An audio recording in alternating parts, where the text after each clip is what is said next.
ఈ అద్భుతమైన పద్యకావ్యాన్ని రచించిన రామకృష్ణానంద గారి పుస్తకం గురించి మీకు తొందరలోనే అందరికీ కాపీస్ ఇవ్వడం జరుగుతుంది. అయితే ఆ పుస్తక సమీక్ష గురించి చెప్పవలసిందిగా సర్వాధ్యక్షుల గౌరీశంకర్ శాస్త్రి గారిని కోరుతున్నాను. ధన్యవాదాలు. ఒక అద్భుతమైన విశిష్ట అంశాలని ఆవిష్కరించిన మహోత్కృష్టమైన గ్రంథానికి గ్రంథ పరిచయం చేయడం అంత సులువైన విషయం కాదు. ఎందుకంటే ఇది సూర్యకాంతిని చూపించడానికి దివిటీ పట్టుకొని ఇది సూర్యకాంతి, ఇది సూర్యకాంతి, ఇది సూర్యకాంతి నేను చెప్పడం మరి ఎంత సమంజసమో పెద్దలు కోరారు కాబట్టి చెప్పడం బాధ్యత కనుక ఈ గురుతరమైన బాధ్యతని పెద్దలందరి యొక్క ఆదేశంగా భగవంతుని యొక్క ఆశీర్వాదంగా భావిస్తున్నాం. వారికి పెద్దల ఆశీర్వాదంతో విద్యతో పాటుగా విజ్ఞానం వచ్చింది. వారి యొక్క ఆత్మీయ తత్వం ఏంటంటే వినయం. విద్యా దదాతి వినయం వినయాద్యాది పాత్రత ధనమాప్నోతి ధనాత్ ధర్మం తతసుఖం అని భారతీయ తత్వం చెబుతుంది. విద్య నేర్చుకున్న విద్యతో పాటుగా వినయాన్ని కూడా పరిపూర్ణంగా నేర్చుకోవడం వారి ఔన్నత్యం. ఎదిగే కొద్దీ ఒదగమని ఆ విద్యలో వారు పరిపూర్ణంగా నేర్చుకొని ఎన్నో వందల వేల ప్రసంగాలు, ఇన్ని సభలు సమావేశాలు నిర్వహించిన గొంతులో మాధుర్యాన్ని నింపుకున్నారు. భగవంతుడు శ్రీకృష్ణ భగవానుడు వారి గొంతులో మాధుర్యాన్ని అందజేశాడు. ఇప్పుడే మనం విన్నాం కదా, ఒక చిన్న ఆడియో, మనకి చిన్న రుచి, ఒక చిన్న శాంపిల్ అంటారు కదా, ఏదైనా వస్తువు కొనే ముందు మనం రుచి చూడటం మచ్చు చూడటం మనకు అలవాటు. అలా ఒక పెద్ద అద్భుతమైన మహాగ్రంథాన్ని మనం చదివే ముందు, ఆ ఆడియోని వినే ముందు ఒక చిన్న మాధుర్యాన్ని మనకి రుచి చూపించారు. అటువంటి మధుర కంఠం కలిగిన వారు, అద్భుత వచస్వి మరి శ్రీ రామకృష్ణానంద గారు రచించినటువంటి ఈ గ్రంథంలో వారు 4 అధ్యాయాలుగా ఈ గ్రంథాన్ని వారు విభాగం చేసుకున్నారు. అందులో వారి పెద్దలు ఎందరికో ఈ గ్రంథాన్ని అందజేసి వారి అభిమాన ఆశీర్వాదాలని, పరిపూర్ణమైన కరుణా కటాక్షాలను కూడా పొంది ఉన్నారు. ఎల్వి సుబ్రహ్మణ్యం గారు లాంటి వారు ఈ యావత్ భారతదేశంలో ఉన్నతమైన ఐఏఎస్ ఆఫీసర్గా పనిచేసి ఇప్పటికీ కూడా ఆయన ఆధ్యాత్మిక సాహిత్య రంగాలకి సేవలు చేస్తున్నారు. అటువంటి ఎల్వి సుబ్రహ్మణ్యం గారు మొట్టమొదటి వారికి ఆశీర్వాద భావంతో ఈ గ్రంథం గురించినటువంటి అభిప్రాయం తెలియజేశారు. అలాగే మన పొత్తూరి రాజేంద్ర ప్రసాద్ వర్మ గారు పెద్దలందరూ వారి అభిమానాన్ని, ఆత్మీయతని కలిగింపజేశారు. మొట్టమొదటి మీరు ఈ గ్రంథాన్ని ఈ సౌమ్యగిరి, భీముని పట్టణానికి ప్రఖ్యాతి పొందినటువంటి క్షేత్రం నరసింహ క్షేత్రం సౌమ్యగిరి. మొదటే మన గౌరవనీయులు రూపిచర్ల శంకరాచార్య గారు చెప్పినట్టుగా సౌమ్యం పరమశివుడు నరసింహస్వామి వారు ప్రహ్లాదుడిని రక్షించడం కోసం, హిరణ్యకశిపుడిని శిక్షించడం కోసం వచ్చినప్పుడు ఆయనలో ఉన్నటువంటి ఉగ్రత్వాన్ని, ఆవేశాన్ని కూడా శాంతింపజేసిన, చల్లార్చినటువంటి ప్రదేశం ఇది, సౌమ్యమైన ప్రదేశం. అటువంటి సౌమ్యగిరివాసుడైన శ్రీ నరసింహస్వామి వారికి ఈయన ఈ గ్రంథాన్ని అంకితం చేసి వారి పాదపద్మాలకు ప్రణమిల్లి మరింత నరసింహస్వామి వారి యొక్క కరుణా కటాక్షాన్ని పొందారు. ఇలా నరసింహస్వామి వారి కరుణా కటాక్షాన్ని పొంది గతంలో గ్రంథాలు రచించి దేశంలో తెలుగు సాహిత్యంలో విఖ్యాతి పొందినటువంటి వారు కవిత్రయంలో ఒకరైనటువంటి ఎర్రాప్రగడ.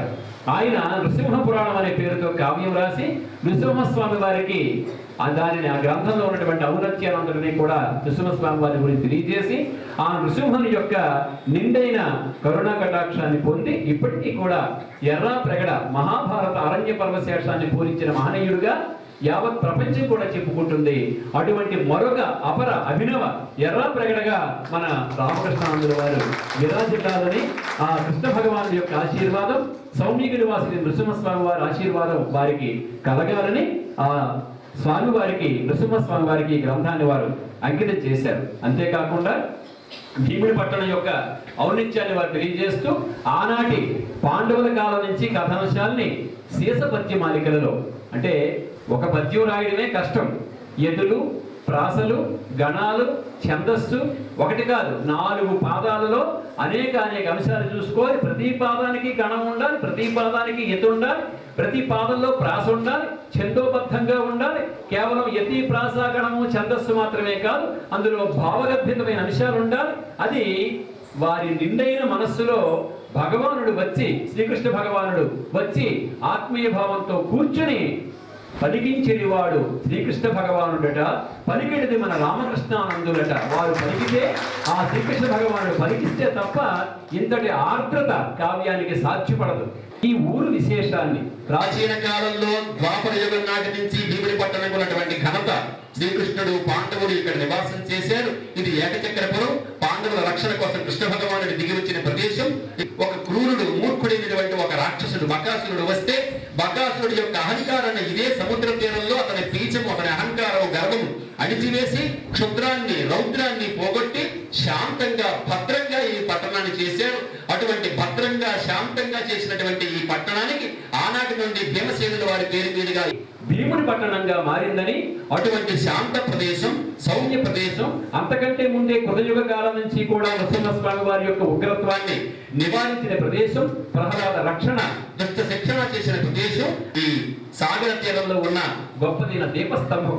ఆ దీపస్తంభపు వెలుగులను గురించి, కాంతులను గురించి, సాగర దీపాన్ని గురించి నావికులకందరికీ మార్గదర్శకం. అంటే నావికులు ఎవరిక్కడ కేవలం పడవల ప్రయాణం చేసేవారు కాదు, జీవన సాగరాన్ని నౌకను ఆధారంగా చేసుకొని, భగవత్ ప్రార్థన, భగవద్భక్తి అనే నౌకను ఆధారంగా చేసుకొని జీవన సాగర వీధిని వాళ్ళందరూ చివరికి చేరుకోవలసినటువంటి గమ్యాన్ని చూపించే ఒక అద్భుత దీపకాంతి ఈ భీముని పట్నం దీపస్తంభంగా ఆధ్యాత్మిక భావాన్ని కూడా కావ్యంలో ఆయన అంతర్లీనంగా తెలియజేస్తూ, అలాగే సాగరం, సాగరం అంటే ఒక లోతైన ప్రదేశం, అందులో ఆరంభమే తప్ప అంతెక్కడ, సముద్రానికి ఆవలి ఒడ్డు ఎక్కడంటే ఎవరు ఇంతవరకు చెప్పలేదు.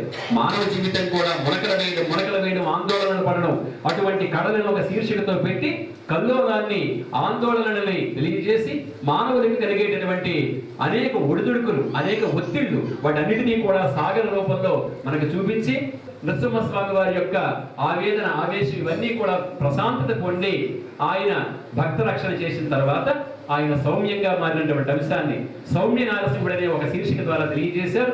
యోగ ప్రదేశం, ఆధ్యాత్మిక ప్రదేశం, ఎందరో మహనీయులు ఇక్కడ నివాసం చేయడానికి తగినటువంటి నదీ సాగర సంగమ క్షేత్రంగా, అలాగే పవిత్రమైన ఆధ్యాత్మిక క్షేత్రంగా, యోగులందరికీ ఆవాస క్షేత్రంగా అందరి పేర్లు కూడా పెద్దలు ముందే తెలియజేశారు, కావ్యంలో కూడా ఉన్నాయి. ఇటువంటి గొప్పదైన మహోత్కృష్టమైన గ్రంథం మన ప్రాంతంలో మొట్టమొదటి ప్రయత్నంగా మనందరం చూడగలిగాం. వారి పవిత్రమైన హస్తాలతో రక్షింపజేసి మనందరికీ అందజేయడం, మనందరం ఈ కార్యక్రమంలో పాల్గొనడం ధన్యులమయ్యామని.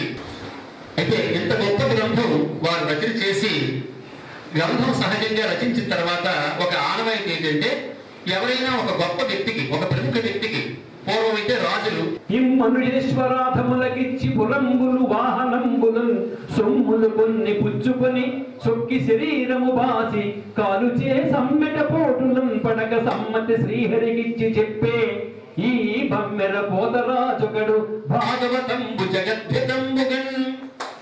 అద్భుతమైన మహాకావ్యం భాగవతం రాసి ఎందరో రాజులు కోరారు. ఆ రోజుల్లో సాక్షాత్తు రావు సింగ్ మహీపాలుడు అనే రాజుగారు వచ్చి కావ్యం అంకితం ఇవ్వమన్నాడు.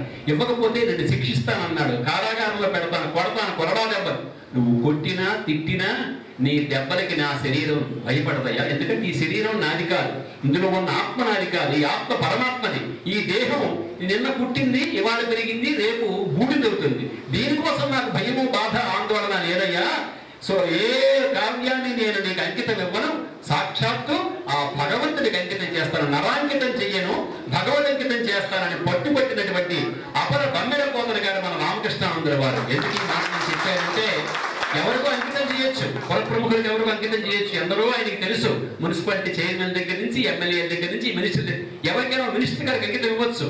కానీ సౌమ్యగిరి వాసుడైన సాక్షాత్తు ఆ శ్రీ నరసింహస్వామి వారికి కావ్యం అంకితం చేసి భగవద్భక్తిని మెండుగా చాటి చెప్పిన రామకృష్ణానందుల వారు ధన్యులు.